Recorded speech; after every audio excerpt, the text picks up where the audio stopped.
अभिषेक महामहोत्सव की प्रथमाचार्य चाय चक्रवर्ती आचार्य प्रवर्षि शांति सागर जी महाराज की, संत श्रोमणी आचार्य गुरुवर्षि विद्यासागर जी महाराज की, परम पूज्य आचार्य प्रवर्षि समय सागर जी महाराज की, पूज्य निरापक श्री वीर सागर जी महाराज की, ऋषि विशाल सागर जी महाराज की।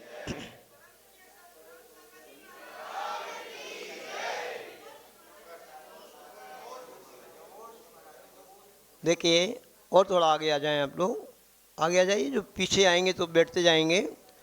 देखिए जो लोग कुर्ता पजामा में या सिंपल ड्रेस में खड़े हुए हैं, उन सभी से कहना है इस पावन क्षेत्र पर आप आए हो तो आप, कमेटी ने आपकी पूरी व्यवस्था बना करके रखी है, 500 जोड़ी धोती दुपट्टे रखे हैं यहाँ पे, तो सभी लोग धोती दुपट्टा पहन करके आए और यहाँ पर अभिषेक प्रारंभ हो रहा है। देखो आचार्यों ने कहा है कि जिस व्यक्ति को समाज ने बहिष्कृत कर दिया हो कि भाई तुम अब भगवान का अभिषेक नहीं कर सकते, तुमने कोई महान अपराध कर दिया है, पाप कर दिया है, तुम समाज से बहिष्कृत हो, या फिर कोई भयंकर कुष्ठ रोग इत्यादि हो गया हो, तो फिर वह व्यक्ति नहीं कर सकता भगवान का अभिषेक। या फिर जो महिलाएं हैं, तो देखो महिलाएं, वहाँ भी स्वर्गों में ऐसा होता है, महिलाएं बाहर से देखती हैं और भजन करती हैं, स्तुति करती हैं, नृत्य करती हैं, तो अब इनकी महिला पर्याय संबंधी समस्या है।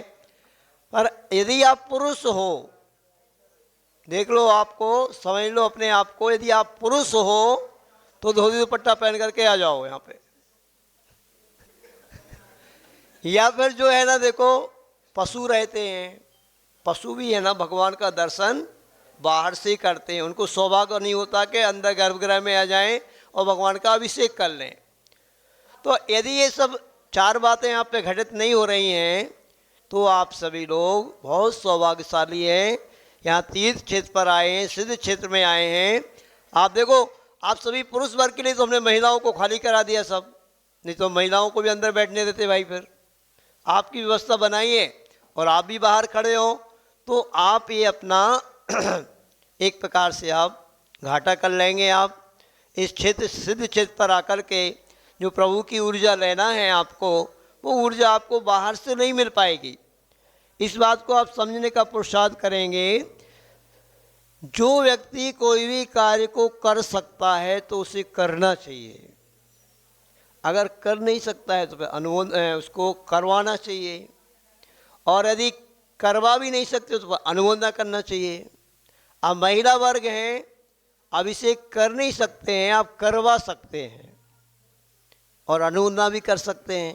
जिसकी सामर्थ्य यदि करवाने की हो तो अपने पतिदेव या आपका बेटा, आपके ससुर साहब, जो भी हो, उनको प्रेरणा दो आप कि जल्दी से आ जाओ यहाँ पे धोती दुपट्टा पहन करके और भगवान का अभिषेक करो, है ना। देखिए यहाँ पर पुजारी लोग कहाँ हैं सब? क्यों भाई, पुजारी सब कहाँ हैं? यहाँ पे कोई भी नहीं है, मंदिर के मालिक कोई भी नहीं है, ऐसा सब हमारे लिए जिम्मेदारी सौंप दी क्या सब? देखिए आप सभी दूर दूर से आए हैं और यहाँ पर हम शांति धारा का अर्थ बता रहे थे बहुत दिन से, और इस शांति धारा में जो अंतिम पंक्तियाँ हैं उनका मन है कि आज आपको बताएं। कुछ आप लोग जहाँ से आए हैं वहाँ पर कौन कौन है जो प्रतिदिन अभिषेक करते हैं? कहाँ से? अच्छा, सतना से हैं, पंडित जी हैं, रात में आए थे, सुरेश जी पंडित जी। हाँ, तो और भी ये सभी, अभी तो अब सभी पंडित बन के बैठे हैं, पुजारी बन के, जो भी भगवान की पूजन आराधना करने यहाँ पर उपस्थित हैं, सभी आप पुजारी हैं, है कि नहीं? पंडित जी कौन से स्थापना निक्षेप से? 4 निक्षेप होते हैं ना, द्रव्य निक्षेप, भाव निक्षेप, स्थापना निक्षेप, है ना। तो भाव निक्षेप की अपेक्षा से पुजारी कौन कहलाता है? अभी जब आप सभी लोग यहाँ पर उपस्थित हुए हो दो दुपट्टा पहन करके, और जब भगवान का अभिषेक करने लगोगे आप, तो ही सही पुजारी माने जाओगे। ये पुजारी तो द्रव्य निक्षेप से हैं सब, ये जो दुपट्टा पहन लेते हैं व्यवस्था बनाने में लगे हुए हैं। तो आप सही पुजारी आप लोग ही हैं।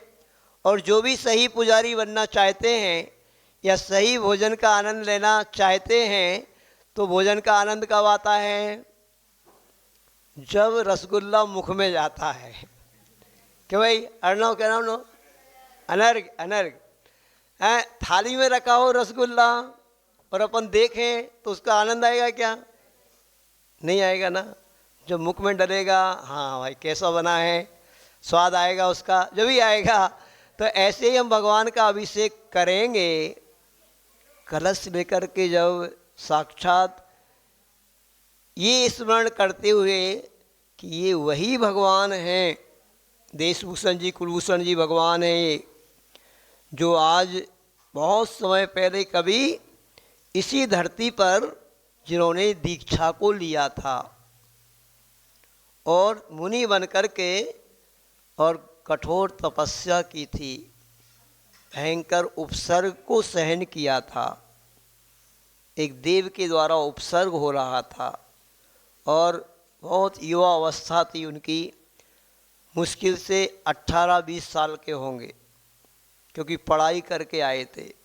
और उसी समय उनको वैराग जग गया। पंडित जी ऐसे ही है ना, पद्म पुराण में ऐसे आता है ना, कि उनको पढ़ाई करके आए ही थे और राज्य में नगर में प्रवेश करने वाले थे, और उसी समय कोई उनके लिए निमित्त बन गया उनके वैराग्य को बढ़ाने वाला। अब पंडित जी बोल रहे हैं, देखो उनकी बहन जो थी ना गृहस्थवस्था की, जब वो पढ़ाई करने गए होंगे तो अनर्घ से भी छोटे होंगे। अनर्घ कौन सी क्लास में हो अभी आप? 5th में हो। तो भाई इतने ही समझ लो, वो 8-10 साल के ही होंगे, और वो उस समय 5-6 साल में ही एंट्री गुरुकुल में हो जाती थी, इतने भी बड़े नहीं होंगे। और गुरुकुल चले गए, तो हो सकता है उस समय बहन छोटी हो अथवा बाद में ही हुई हो, पहले तो 8-10 बच्चे भी होते थे लोगों के।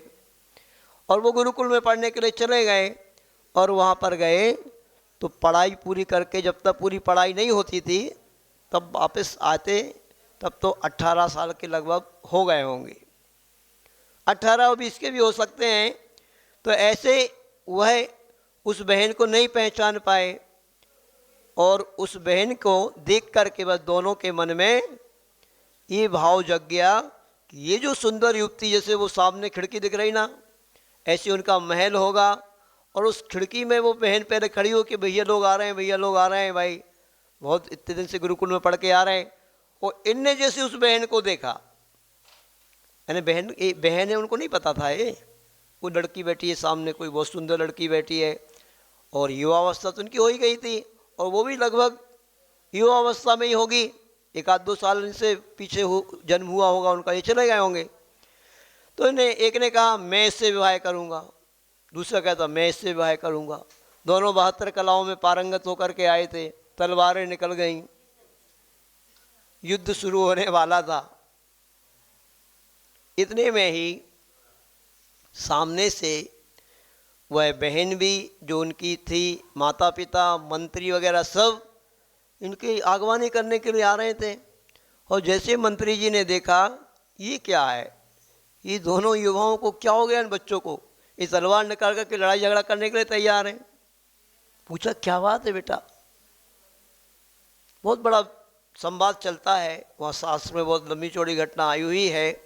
और बहुत जब मंत्री जी बताते हैं या इनसे पूछते हैं कि तुम लोगों को क्या हो गया, तो वो मंत्री जी को ये कहते हैं कि आपको समझ में नहीं आ रहा है क्या हो गया है? मुझे नहीं आ रहा समझ में, बताओ भाई क्या है।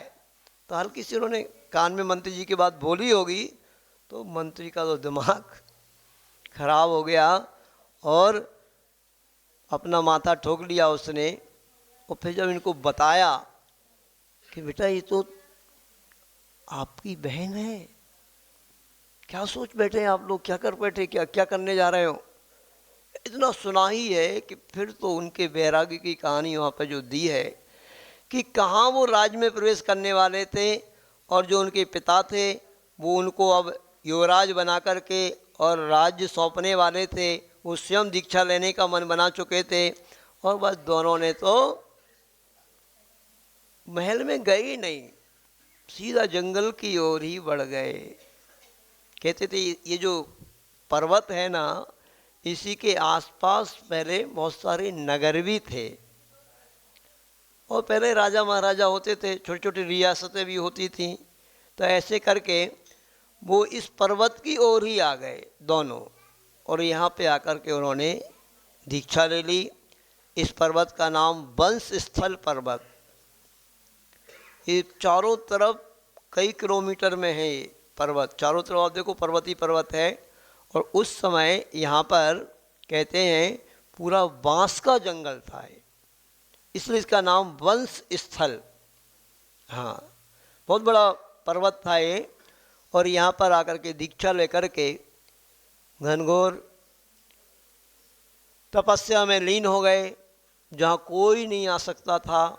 पहले कोई रोड नहीं था, पहले कोई इतना डेवलपमेंट नहीं था, सिर्फ जंगल ही था। यहाँ पर कुछ भी नहीं था, ये क्षेत्र तो बाद में डेवलप हो गया। तो ऐसे कुछ भी नहीं, घनघोर जंगल था। उस जंगल में दोनों युवा ध्यान में खड़े हैं, और आसपास के लोग भाग रहे हैं। एक दिन की बात है कि वहाँ पर लिखा है कि बंससदुति नाम का एक नगर था यहाँ पे बहुत बड़ा, उस नगर से लोग भाग रहे हैं। और उसी समय राम लक्ष्मण जी का आगमन इस ओर होता है वन भ्रमण के समय। तो इस ओर आना होता है, तो राम लक्ष्मण जी ने, राम ने जैसे ही देखा कि इस नगर से जनता कहाँ भाग रही है, किसी एक आध व्यक्ति को बुला करके पूछा, तो उसने कहा हम लोग अभी जा रहे हैं, अब रात्रि होने वाली है। हम लोग कुछ दिन से इस पर्वत पर भयंकर आवाज़ें सुनते हैं, ऐसे लगता है कि पूरा पर्वत टूटने वाला है। भयंकर आवाज़ आती है और डरावना दृश्य होता है रात्रि में। तो हम लोग क्या करते हैं कि रात में हम लोग चले जाते हैं यहाँ से, पूरा नगर खाली हो जाता है ओम, और दिन में आ जाते हैं।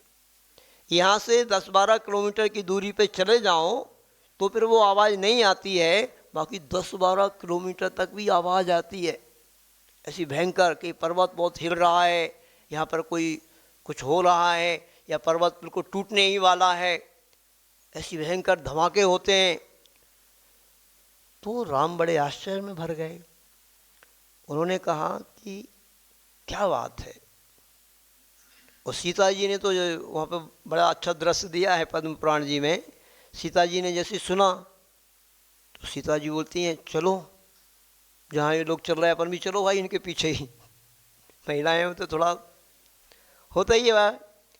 तो राम थोड़ा गंभीर हो गए और राम कहते हैं नहीं नहीं, मैं तो इन लोगों के पीछे नहीं जाऊंगा, मैं तो इस पहाड़ पे जाकर के देखूंगा, क्योंकि ये लोग इतने डर रहे हैं, पूरा नगर खाली हो गया, ऐसे सारे लोग बहुत परेशान दिख रहे हैं। इनकी परेशानी को हम जैसे सामर्थ्यवान व्यक्ति दूर नहीं करेंगे तो कौन करेगा। तो हम इस बात को समझेंगे कि आखिर इस पर्वत पर किसकी आवाज़ आती है, कौन क्या कर रहा है क्या नहीं कर रहा है, और इतने लोग डर रहे हैं, ये इनको जरूर अभय दान देंगे। ऐसे पर की पीड़ा अपनी करुणा की परीक्षा लेती। दूसरे दुखित व्यक्ति को देख कर के यदि हमारे मन में भी दुख नहीं होता है तो हम मोही हैं, हम स्वार्थी हैं, हम धर्मात्मा नहीं हैं। क्या ध्यान रखना आप। जैसे आचार्य गुरु विद्यासागर जी महाराज के रोम रोम में दूसरों की पीड़ा को देख कर के, दूसरों के दुखों को देख कर के उनका रोम रोम ऐसे दुख से भर जाता था। ये कहलाता है सम्यक दृष्टि का लक्षण। और देखो कैसे आचार्य भगवान ने इन सब समस्याओं को देख करके, दूसरों को दुखी देख करके, कैसे जेलों में भी हथकरघा खुलवा दिए। खुलवाए कि नहीं, कितने सारे जेलों में हथकरघा चल रहे हैं। उन हथकरघा की वस्त्रों को बना करके वो जेली लोग अपने घर पैसा भेजते हैं। हम लोग जब दिल्ली से वापस आ रहे थे ना, तो हम मथुरा जेल में गए, आगरा जेल में गए, तो वहाँ पे जाकर के वो जेल में रहने वाले कैदी इतने उत्साह और उमंग से, भक्ति से आप नहीं भरोगे शायद, वो भर रहे थे, हाथ जोड़े थे, नमस्कार कर रहे थे। और जहाँ पर वो हथकरघा केंद्र है वहाँ पर आचस्य की आरती करते थे। आचस्य का बड़ा फोटो लगाया हुआ था और बहुत भक्ति भाव से भर कर के आचस्य की जय जयकार करते थे वहाँ पे। क्योंकि गरीब व्यक्ति का तो भगवान कौन होता है? जो उसका सहयोगी हो जाए, जो उसका सहयोग कर दे। और फिर एक पत्र लिखा उन दिल्ली के जेल में, केंद्रीय जेल में भी जो हथकरघा चलता है ना, अब जेल में तो सभी प्रकार के लोग रहते हैं, मुस्लिम भी रहते हैं, हिंदू भी रहते हैं, सब रहते हैं। तो उन्होंने एक पत्र लिख करके आचार्य को भेजा, बाबा जी सलाम अलैकुम, बाबा जी राम राम, यानी अपनी भाषा में जो भी संबोधन देते हैं, हम आपका, हमारे ऊपर आपका बहुत बड़ा उपकार है। सुना था कि कृष्ण जी हुए हैं, राम हुए हैं, जो दीन दरिद्र दुखी जीवों को देख करके दुखी हो जाते थे और उनका सहयोग किया करते थे। साक्षात राम और कृष्ण भगवान आप ही हमारे हैं आचार्य गुरु विद्यासागर जी महाराज, जिन्होंने हम जेरियों के बारे में सोचा। हम पापियों के बारे में कोई नहीं सोचता है, किंतु आपकी दृष्टि हमारी ओर गई और आज हम लोग आनंद में हैं। हमारे बच्चे जहाँ पर भूखों मर रहे थे, हम लोग अपराध करके जेल में आ गए, किंतु उनको देखने वाला कोई नहीं था। आज हथकरघा यहाँ पे प्रारंभ हो गया, तो हम सभी जेल में रहने वाले कैदी लोग एक दिन में 1000-1000 रुपये भी कमा रहे हैं, 2-2 साड़ी भी बना देते हैं।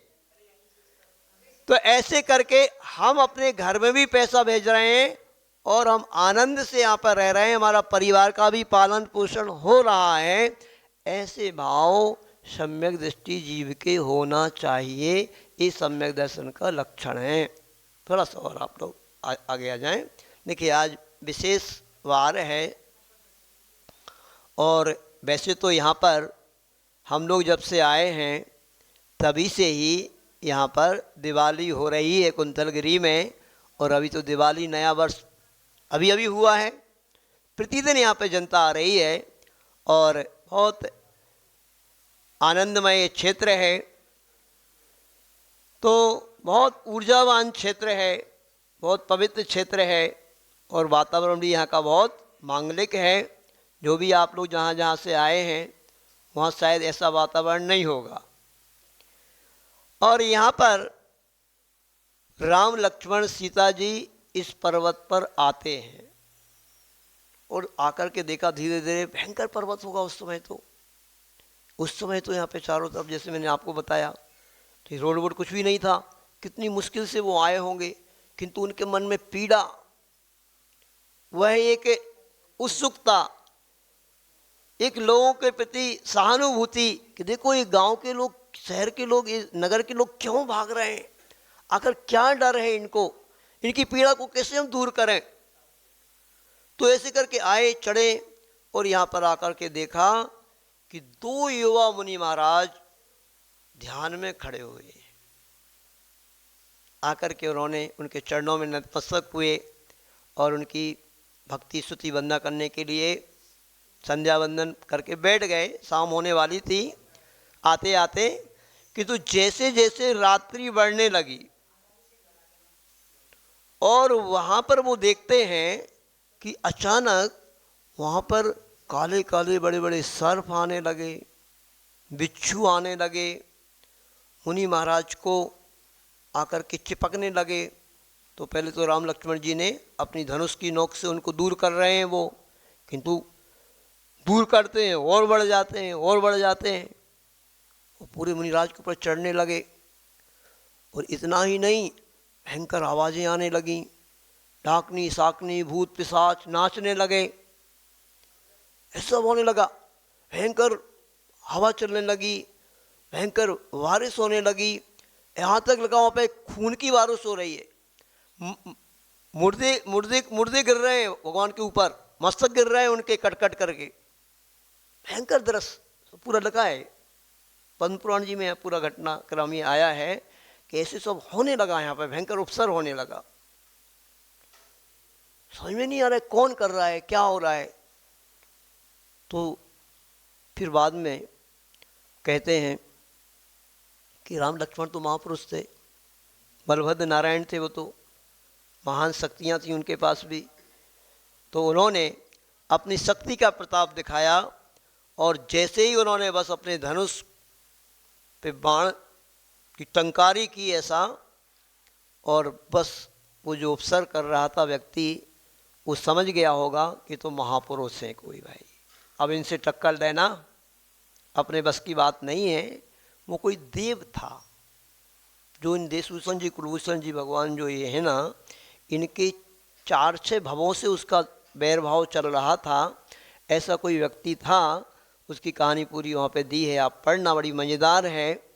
और बस वो भाग जाता है, और जैसे राजा भागा तो सारी सेना भी भाग गई, उसकी सारा उपसर्ग दूर हो गया, कुछ भी वहाँ पे नहीं रहा।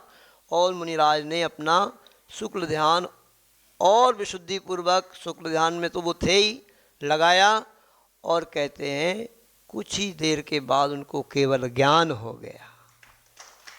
बोले देशभूषण जी कुलभूषण जी केवली भगवान की जय जयकार होने लगी। जैसे केवल ज्ञान हुआ, स्वर्ग में देवों के आसन कंपायमान हुए, और देवी देवता उनका केवल ज्ञान की पूजा मनाने के लिए आते हैं यहाँ पर।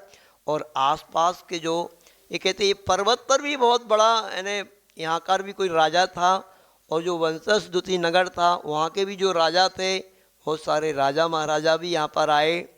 और कहते हैं कि जो इनके गृहस्थ अवस्था के पिता थे देशभूषण जी कुलभूषण जी के, वो जैसे ये वैराग्य से भर करके आ गए, दीक्षा ले ली, तो उनने भी दीक्षा ले ली थी। और वो दीक्षा लेकर के कठोर तपश्चर्या करके वो गरुण इंद्र बने थे। वो भी आए उस तपस्या को, यानी उनके केवल ज्ञान की पूजा को मनाने के लिए। और यहाँ पर जब भगवान की पूजन बहुत ठाट बाट से हो गई, बाद में उन्होंने, उस गरुणेंद्र ने राम लक्ष्मण को संबोधन करते हुए कहा कि आपने बहुत महान उपकार किया है, क्योंकि उसके अंदर भी थोड़ा वात्सल प्रेम मोह भाव तो था ही। उसने कहा ये हमारे पहले के उस जन्म के हमारे बेटे हैं दोनों, और ये मुनि महाराज दोनों। हम पहले ऐसे तो घटना अपनी सुनाई होगी, आपने बहुत उपकार किया है। और बड़ा सम्मान सभी राजाओं महाराजाओं ने राम लक्ष्मण को बहुत बहुमान किया, आदर किया। और उस गरुणेंद्र ने तो यहाँ तक कह दिया कि आपने ये बहुत बड़ा उपकार किया है, आज मैं आपको सब कुछ देने के लिए तैयार हूँ, आप क्या चाहते हो बोलो। कौन सा आपके लिए देवोपुनीत अस्त्र दे दें, शस्त्र दे दें, आपके लिए क्या। बड़ा बहुमान किया उसने। देवों के पास तो विक्रिया होती है, हो देवोपुनीत वस्त्र दिए, कुंडल दिए, और सब कुछ दिया। और कहता और मांग लीजिए क्या मांगना है। देवता किसी को प्रसन्न हो जाए तो फिर क्या बात है। उन्होंने कहा नहीं नहीं, हमें कुछ नहीं चाहिए, हमने तो मुनि महाराजों की सेवा की है, भैयावृत्ति की है, ये भैयावृत्ति करने का हमारा सौभाग्य था, हमारे अंदर क्षमता थी, तो हमने उनकी भैयावृत्ति की। और देखो आप, उनको केवल ज्ञान हो गया आज। तो उस समय उन्होंने कहा कुछ नहीं। फिर भी उसने जब बार बार कहा तो उन्होंने कहा हम जब आपको याद करेंगे, ठीक है, कभी कोई आवश्यकता पड़ेगी तो याद करेंगे। और आप पढ़ेंगे जब उस जैन रामायण को, पद्म पुराण को, तो कहते हैं जब राम लक्ष्मण का रावण से युद्ध चल रहा था, उस समय फिर जब लक्ष्मण जी को शक्ति वगैरह लग गई, और फिर ऐसा बहुत वातावरण ऐसा चल रहा था कि युद्ध को कैसे जीता जाए, क्योंकि रावण भी बहुत प्रतापी राजा था, अनेक प्रकार की विद्याएं उसके पास थी। तो फिर उस समय उनको याद आता है, राम कहते हैं कि देखो अपन को वंश स्थल पर्वत पर गरुणेंद्र आए थे और उन्होंने अपन से कुछ कहा था, लक्ष्मण को याद दिलाया। तो फिर उसको जैसे ही स्मरण किया, क्षण मात्र में उसका आसन कंपायमान हुआ, और उसने तुरंत, वो तो एक कहीं पर कोई तीर्थंकर भगवान के समक्षण में जा रहा था गरुणेंद्र, किंतु एक देव को भेजा कि जाओ ऐसा ऐसा हमारे उपकारी पर ऐसा संकट आया है, तो उनके लिए उन्होंने वहाँ से पूरा देवों का वैभव भेजा और 2 विद्याएं भेजी। राम जी के लिए सिंह वाहिनी विद्या और लक्ष्मण जी के गरुड़ वाहिनी विद्या, दोनों विद्याएं भेजी। हजार हजार देव उनके रक्षक थे उन विद्याओं के, ऐसे परिकर के साथ अनेक प्रकार के अस्त्र शस्त्र देवो पुनीत उस देव ने वहाँ से भेजे, जबकि वो युद्ध जीत पाए थे रावण के साथ। तो ऐसे होता है, हम किसी का उपकार करते हैं तो वह उपकारी बन कर के हमारे पास आता है। इन भगवान की हमने भक्ति की होती है तो वही हमारे लिए सुरक्षा कवच बनती है और हमारे संकट में भक्ति काम में आती है। निमित्त किसी भी प्रकार का बने, है ना, ऐसे होता है। आप सभी लोग दूर दूर से यहाँ पर आए हैं, कितने लोग हैं जो आप प्रतिदिन भगवान का अभिषेक करते हैं?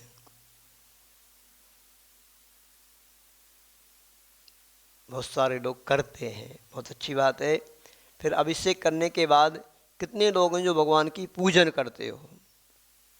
देखो पंडित जी, अब देख लो, अब अभिषेक में कम से कम 20 नाम थे तो पूजन में अब 4-5 ही नाम रह गए। मतलब ये लोग नाश्ता ही करते हो आप बस। क्यों भाई, नाश्ते से कम चल जाता है?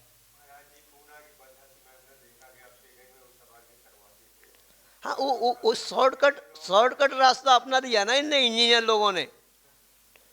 हाँ, उधर तो ये कंपनी में तो ये कंपनी पे कंपनी बदले जा रहे हैं कि सैलरी बढ़ जाए, है ना, और टाइम अगर ज़्यादा लगे तो लग जाए।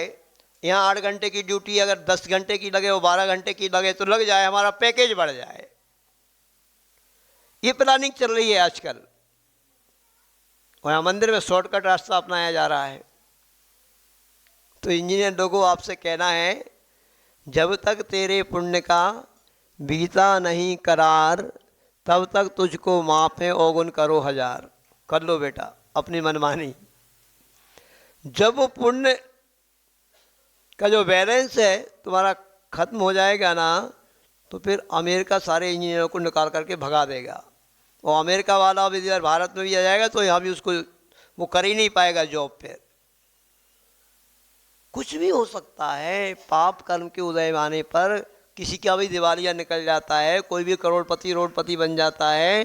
तो पुण्य का बैलेंस बढ़ाते जाओ। यहाँ वहाँ के कामों से समय निकाल करके अगर अभिषेक जो व्यक्ति करता है ना, देखो 20 मिनट लगेंगे, बढ़िया ठाठ से एक पूजन हो जाएगी। 4 पुरुषार्थ आपके लिए भगवान ने बतलाए हैं, तो आप अपने साथ ही छल कर रहे हो। जो व्यक्ति जितना धर्म को करने में कटौती कर रहा है ना, अपने पैर पे ही कुदाड़ी पटक रहा है, अपने साथ ही वो छल कर रहा है, ये समझ के चलना।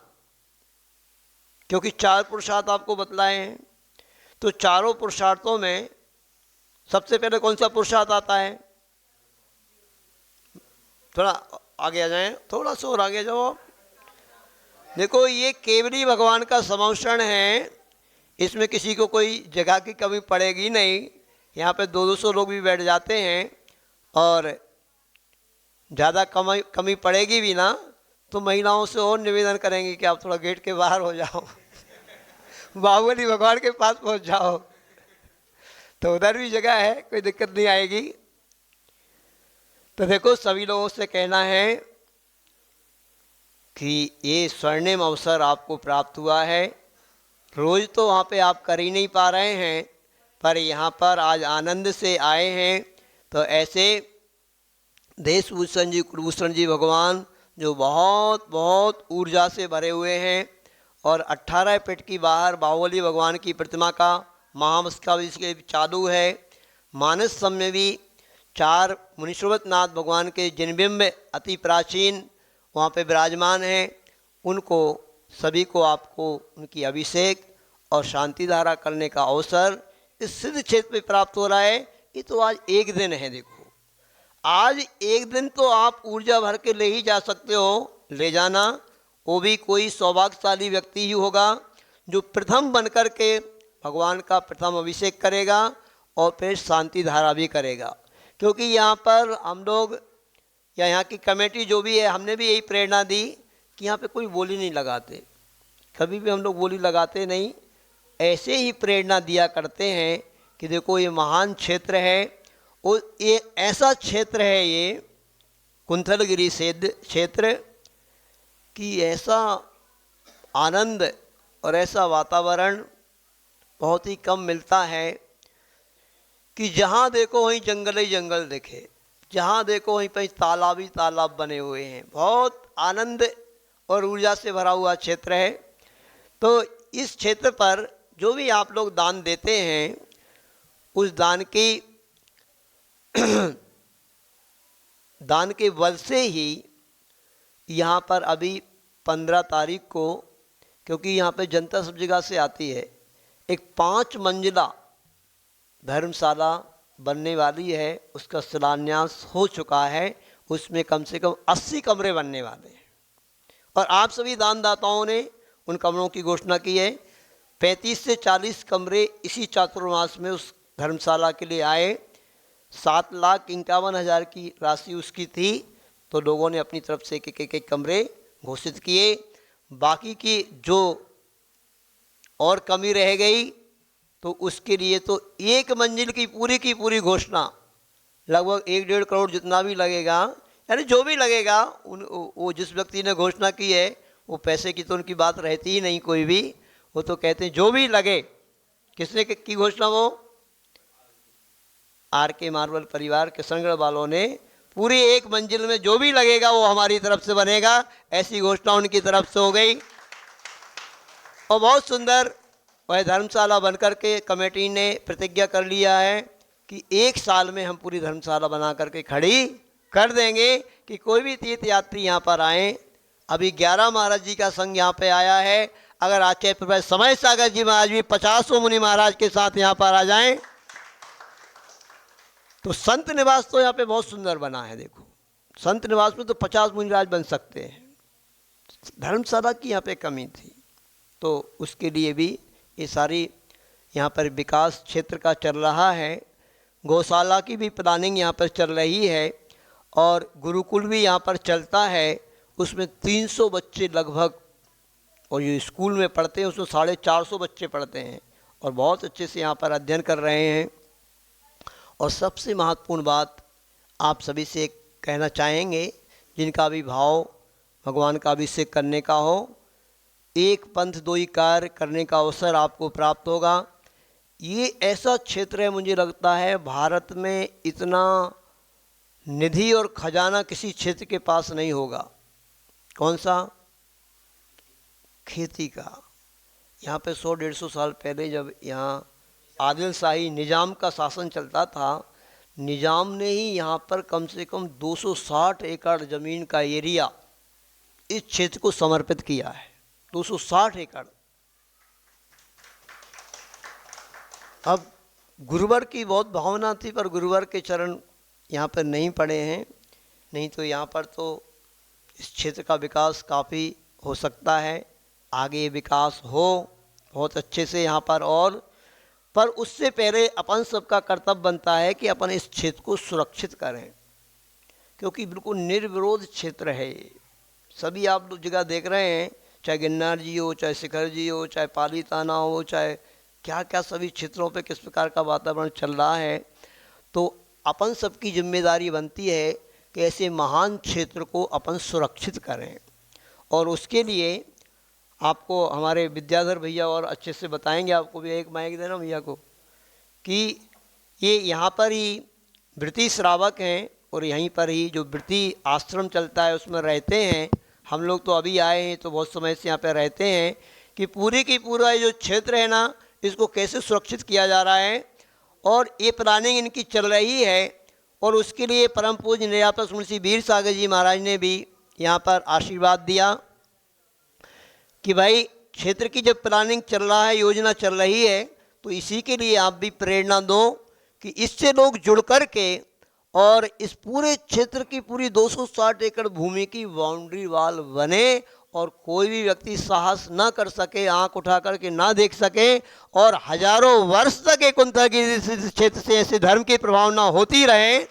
और लोग सम्यक दर्शन को प्राप्त करते रहें और यहाँ पर आकर के धर्म की आराधना करें, है ना।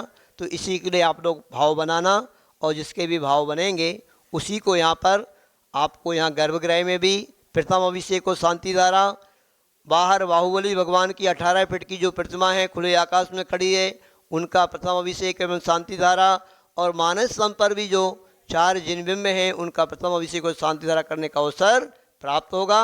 बाकी सामान्य जनता भी करेगी ही, किंतु शांति धारा का अवसर भी आप यदि लेना चाहते हैं, क्योंकि ये शांति धारा के बारे में मैंने जो आपको कहा था, ये 4 पंक्तियाँ यहाँ पे जो लास्ट में दी हैं कि इस शांति धारा की क्या महिमा है, संक्षिप्त में आपको बता करके हम आपको बस अपन यहाँ पे आप पात्र चयन कर लेना आप विद्याधर जी। देखो इस लास्ट में अपन 4 पंक्तियाँ पढ़ते ना, आयुर्वल्ली विलासम सकल सुख फलैर ड्रागयित्वासु नल्पम धीरम वीरम शरीरम निरुपमपनयत्वा तनोत्वच्छ कीर्तिम सिद्धिं वृद्धिं समृद्धिं प्रतित्वर्णी स्फुरदुच्चै प्रतापम कांतिम शांतिम समाधिम विदुजगता मुत्तमा शांति धारा।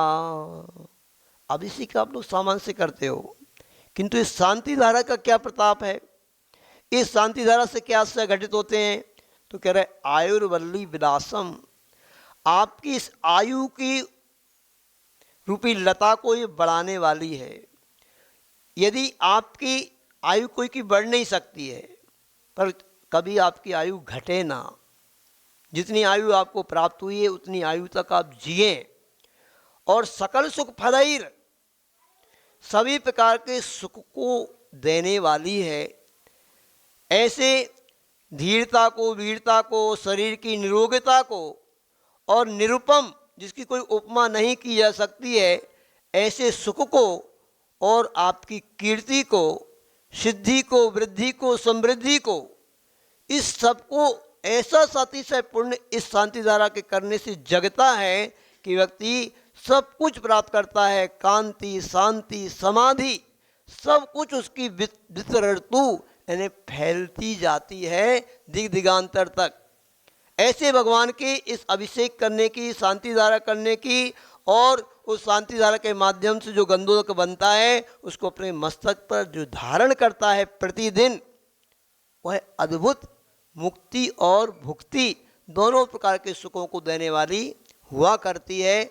ऐसे इस शांति धारा की महिमा है। इस शांति धारा में जो बीजाक्षर मंत्र हैं वो एक एक मंत्र रिद्धि मंत्र है, अनेक प्रकार की रिद्धियों को देने वाला होता है। तो आप जहाँ से भी आए हैं वहाँ पर भी आप लोग अभिषेक के साथ साथ शांति धारा भी किया करें। और आज तो आपको खजाना मिलने वाला है, क्योंकि सिद्ध क्षेत्र पर आए हैं आप। और जैसी आपको महिमा हमने बताई देशभूषण जी, कुलभूषण जी भगवान की, कि कैसे महान ये देशभूषण जी, कुलभूषण जी भगवान हैं, जिन्होंने कैसे महान घोर उपसर्ग को सहन किया है और फिर यहाँ पर ही केवल ज्ञान प्राप्त किया और यहाँ पर भी बाद में मोक्ष भी प्राप्त किया है, इसलिए सिद्ध क्षेत्र कहलाता है। बोल देशभूषण जी, कुलभूषण जी भगवान की। आशय गुरु विद्यासागर जी महाराज की। क्लीं ऐं अरं बम मम हम सम तम पम बम बम मम मम हम सम सम तम तम पम पम झम झम झुम झुम छीम छीम द्राम द्राम द्रीम द्रीम रावै दैवै नमो रते भगवते श्रीमते पवित्र तर्जनेन्द्र से चामिति स्वाहा। तीर्थोत्तम भवे नीर क्षीरब्द वारिधि रूप के स्नपयानि सुजलमाप्तांजिनान सर्वार्थ सिद्धि मम। ओम ऋषि विश्वादी वीरांतान जल स्नपयामिति स्वाहा। ओम ऋषि विश्वादी वीरांतान जलेन सपयामि स्वाहा। ओम ह्रीं श्री ऋषभादि वीरांतन जलेन सपयामति। यहाँ पर कौन व्यक्ति है जिन्होंने 51 रुपए की राशि लगाई है? 51 वाले कौन है कोई यहाँ पे बैठे हैं जो? कोई बैठे 51 राशि वाले कोई नहीं है ना? कलश लिया होगा, चले गए, ठीक है। श्री जी का अभिषेक करे। शांति धारा बाद में पढ़ना, तुम बाद में पढ़ना। हाँ, अब शांति धारा कर रहे हैं प्रारंभ। चले देखिए, आज की शांति धारा का अवसर प्राप्त किया है श्रीमान तन्मय जैन, अतुल्य जैन परिवार, अमन जैन, अचल जैन, मोना जैन, पूजा प्रतिष्ठा जैन, आकांक्षा जैन, समस्त परिवार इन्होंने अवसर प्राप्त किया है। श्री सुलेखा पूर्वी निदेश आर्या साह पुणे, इन्होंने अवसर प्राप्त किया है। सुरेश चंद जी, अमित कुमार जी जैन, ऋचा जैन, अंकिता, आराध्या, सतना मध्य प्रदेश। श्री अमोल जी पांडे पुणे, श्री रेशमा समीक्षा, सचिन दोषी जी चिंचवड़ पुणे,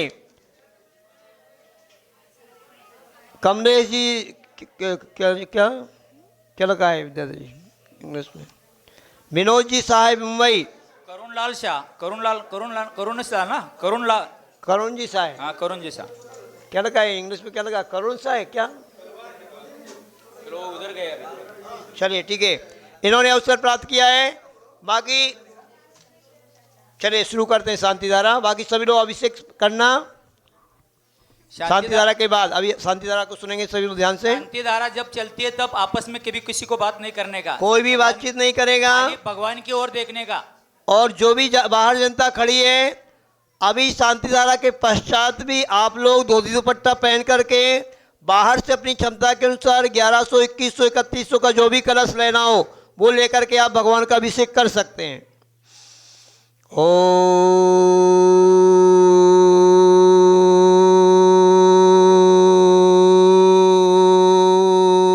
ह्रीं श्रीं क्लीं ऐं अरहं वम मम हम सम तम पम बम वम मम मम हम हम सम सम तम तम पम पम झम झम झीं झीं छीं छीं द्राम द्राम दीं दीं द्रावय द्रावय नमो रते वोते श्रीमते ओम ह्रीं क्लौं सर्वेषां शान्तिकर्तॄणां पापं खण्डे खण्डे जय जय दय दय पच पच पाचय पाचय ओम नमो अरहं झम ज्वीं छीं हम सम झम वम ह्रः यः सः छां छीं छूं छीं छैं छौं छौं छं छा छुईं ह्रां ह्रीं रूं ह्रैं ह्रैं ह्रौं ह्रौं ह्रं ह्रा द्रां दीं द्रावय द्रावय नमो रते वते श्रीमते ठाठा सर्वेषां शान्तिकर्तॄणां श्रीरस्तु वृद्धिरस्तु तुष्यतु पुष्यतु शान्तिरस्तु कान्तिरस्तु स्वाहा।